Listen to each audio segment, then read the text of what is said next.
All right, you guys can see me. I'm going to enable active track to draw and let's tap on active track and let's do a go. All right. And I want it to go behind me. Well, no, I want it to go in front of me. So I'm going to draw this to go right there.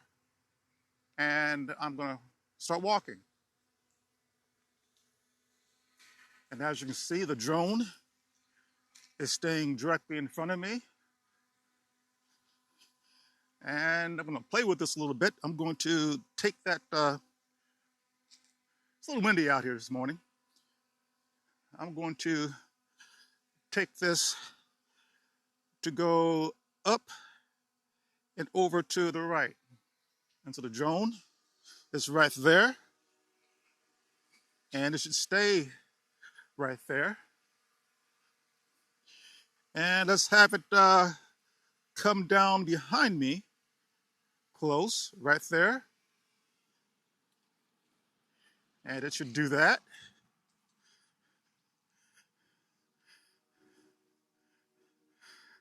And let's say if I want to go back a little further, so bring this down like that, it should back off. And it does. And I'm going to take it out way over here. Oops, I don't know why I did that. I think I hit a fat finger there. Okay, so it's over to my left. And it's tracked me great. Now, there are some bushes there in front of me. I'm going to take a chance and have it go. This is me, my fat fingers. Let's, there we go. Let's take it up over there. And it's going by the bushes. And great. All right.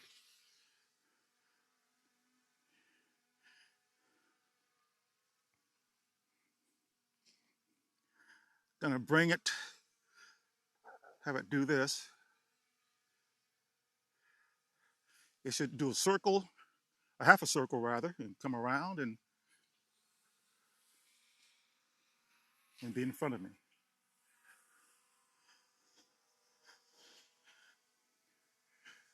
This is great. I like this. Let's take it over to my left, low. No, to my right, low, right there. So it should come down a little bit, and it's going to be over here. And there it is.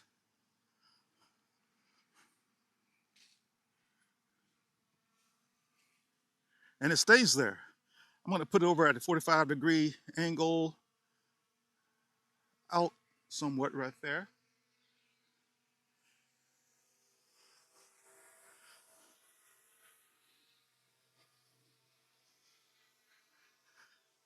Okay, it should do a circle here.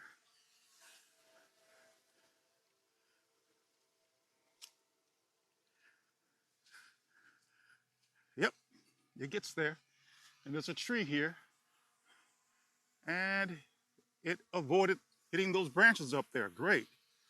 All right, let's bring it down and in the front. So it should be going around this way. And it should be coming around and in front of me. And there it is. I love this active track feature. This is wonderful. All right, I'm going to stop this.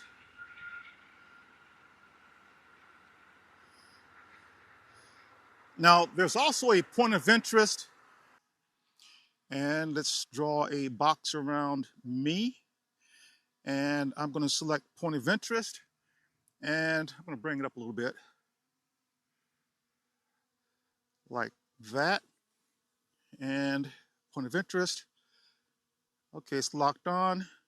And I want to go to my left. Like that. And go. And there it is. It's over here. And I believe what that does is does a circle around me. That's a nice feature. It really is, especially if you're out someplace and you don't want to hold the drone. You put your drone down and have the drone capture what's out there.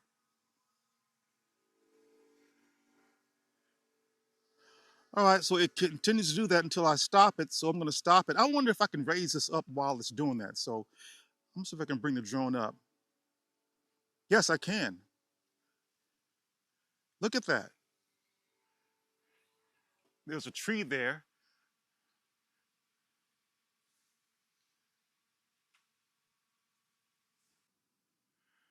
I like that this park is not very crowded. Not a whole lot of people out.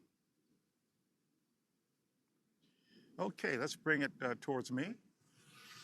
So I see a tree right over there with some branches right there. Let's go in that direction and let's see if it will go around that. Let's take it up just a little bit, okay? And I have it set to bypass. Okay. Look at that. It went around it.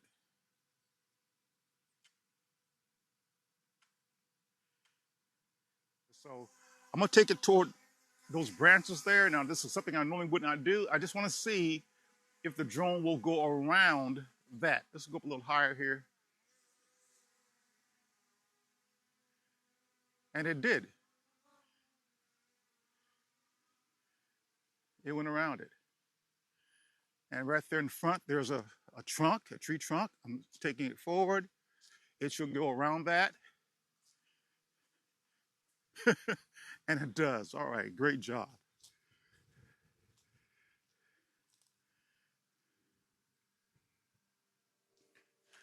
I'm gonna stand right here. And I'm gonna bring it towards me. Get it lined up here.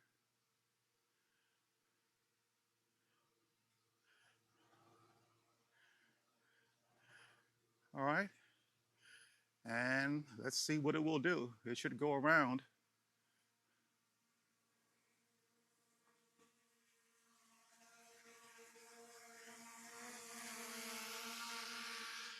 I'm not looking back, but it went around. All right. I am loving this this drone. On another day, I need to find a secluded road where I can get a shot of the drone tracking the Jeep. Okay, so the obstacle avoidance works fine in this setting. We have good light, but I'm telling you guys, if you're in a densely wooded area, it's not that the drone will not avoid obstacles in the woods. It all depends how densely wooded the woods are. I was in an area yesterday, there was no wind, but there were sections of the wooded path that were very congested, and there were lots of branches and twigs on the left and the right at the top. And I can see where the drone would become confused because the drone started doing things all by itself. I had the drone tracking me from the front. And as I'm walking, I can see that there are branches and twigs on the path.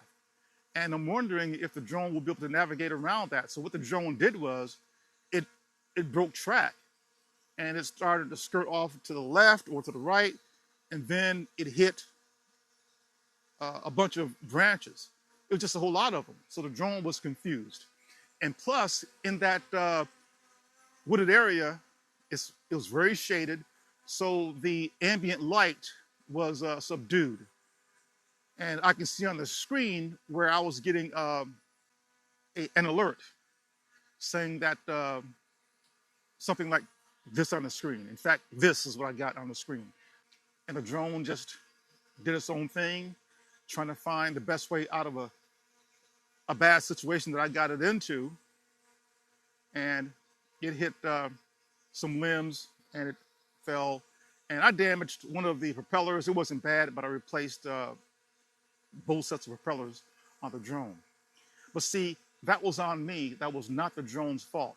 So can obstacle avoidance be trusted on this drone or any drone for that matter? Well, that depends. That depends on you as the drone pilot. Why would you put a drone in that type of situation unless you have money to burn? And I just wanted to see how good the obstacle avoidance was. Now, I went through an entire wooded area, and I will say 98% of the time, the drone saw every obstacle and found a way under, above, or around them. But there was one section on that wooded area where it was just so congested, I just took a chance thinking I could make it through it, but the drone was confused. So that was on me. And normally, I'm not flying my drones in wooded areas like that. Okay, so far I like what I see. I'm loving, uh, I am enjoying, how you guys doing? I am enjoying the drone, and it just works wonderfully.